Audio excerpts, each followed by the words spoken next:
For each right-at-home assignment you accept, you will be given a plan of care that outlines the specific services you will be providing to that client.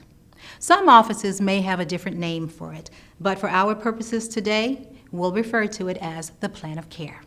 Your local right-at-home office will identify who you should talk to about care plans, how you will receive them, as well as the protocol for making changes to those plans. This person will also probably discuss the plan of care with you for each assignment, so you are familiar with the client and their circumstances. The plan of care will outline the scope of services you are able to provide. It's important to always follow the plan of care provided by your local right-at-home office, even if you are personally certified, licensed, or trained to provide more advanced levels of care. Should you be asked by the client to perform services outside the plan of care, you must contact your supervisor before performing the requested services. For instance, you may be certified as a CNA, but be asked to work with a client who only needs companion-level care.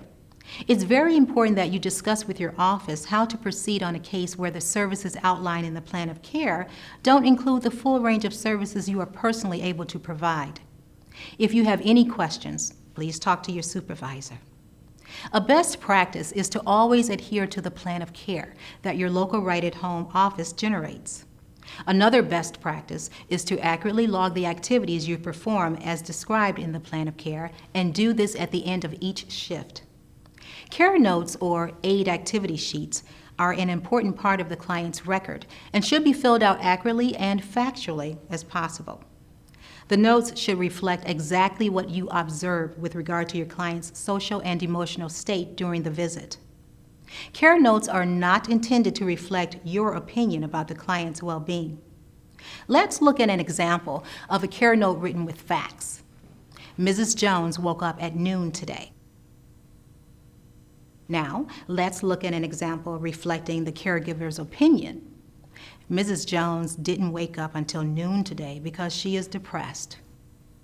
This is an important distinction because there is no evidence of the client being depressed. She could simply be tired. Providing your opinion in the notes could cause issues for you and your employer because in some cases, the care notes may be left in the home and read by anyone who is in the client's home. Another best practice is to document notes clearly and in ink. If you happen to make a mistake when documenting your notes, simply draw a single line through the writing because our notes should still be visible but clearly marked as information that is incorrect.